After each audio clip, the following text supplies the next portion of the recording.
everybody. This is going to be a very different video today because my husband and I spent the whole weekend working on our kitchen. So this process has taken us several weeks, but it started with what you're looking at right now, and that is our kitchen cabinets.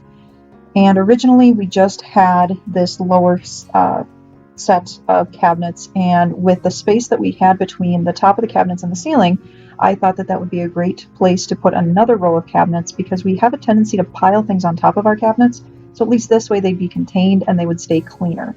So this is kind of what we started with here. As we were putting our new cabinets up, we were lining them up with the existing cabinets so that way they would try to create as seamless edges as possible. My plan was to add some small edging trim around where the top of the original cabinets and the bottoms of the new ones meet, so that way it would help to create that kind of seamless look and make everything just kind of look like it was a one big set and it belonged. So these cabinets we actually had made for us by an Amish gentleman, and he did a phenomenal job.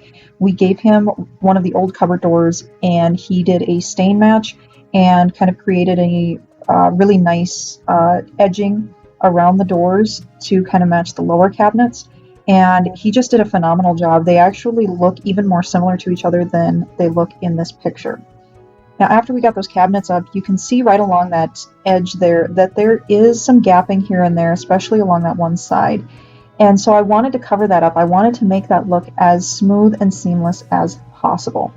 The other thing you'll notice is on those new upper cabinets, he actually did a show end, which is that side piece that looks very nice and finished.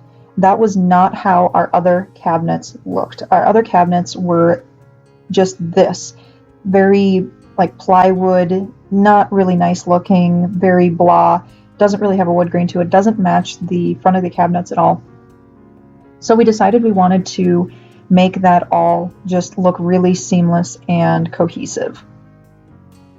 We first had to add the show end for those bottom sets of cabinets, and my husband and I were both really impressed by how this ended up looking. The stain match that our cabinet guy did, he actually gave us the rest of the stain that he had from that, so we were able to get more oak trim and oak plywood, so we could actually stain it to match the rest of the cabinets, and so everything was just very seamless, and just really were impressed at how everything looked. And so the next step for us was to add some quarter round in between the back of the cabinets and the wall, just to kind of fill in, because there was a little bit of gapping and our walls are not perfectly flat, they're not perfectly level. We were having a lot of issues with the ceiling for the same reason, and so we started by putting that quarter round in just to kind of create a seamless line between the back of the cabinets and the wall. After we got that piece in place, we could then start adding some of the trim that would go around between the top of the lower cabinets and the bottom of the upper cabinets. And so we started by adding some of those pieces of trim in there, and that's when it really started to make a difference because it got rid of that seam that was there and just started to make it look super cohesive and streamlined. After that piece was put on, we carried that all the way around over to the other end, and you can see a lot better. The lighting is better on this end, but you can see how nice that side looks with having that show end there and that just little bit of trim right along there just to create a nice cohesive set of cabinets. After we got that small piece of trim put on in between the two sets of cabinets, we started working on doing some of the crown molding, and once we added that, it just made a world of difference in how finished these cabinets looked. I was a little concerned about this set of cabinets because the ceiling was not level. It was actually, we had about 1.5 inch gap at one end of the cabinets and 5/8 of an inch of gap on the other end, and I was worried that because of that much slope that it wouldn't look very good with having the trim up there, but it's not something that we notice at all, and I'm so glad we put that crown molding up there. It's really just a small, like 1.5 inch piece of crown molding, but it looks so nice and the cabinets look so finished now that we got those up there. On the other side of the kitchen, this is what they look like with all of the trim pieces on and the crown molding on, and everything is just, oh, it looks so beautiful. So the next piece of the puzzle that my husband and I have to do with these upper cabinets is put on some hardware. So we have to drill the holes. We're going to be doing that later on this week and getting the same cabinet handles added to the upper cabinets that we do on our lowers.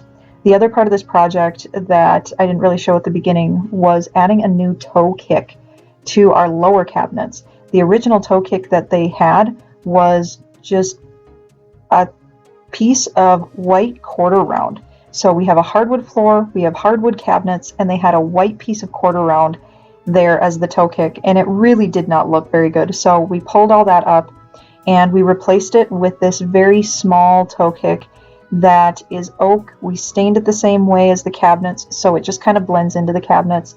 You know, there's a lot of wood going on in our kitchen, but it was either keep everything with the cabinetry the same or have to replace the flooring, and we were not prepared to spend that much money. I hope you enjoyed seeing kind of the process of going from one set of upper cabinets to two set of upper cabinets fully trimmed out. So thanks for watching, and I hope you guys have a wonderful day. Don't forget to like and subscribe. I'll see you soon.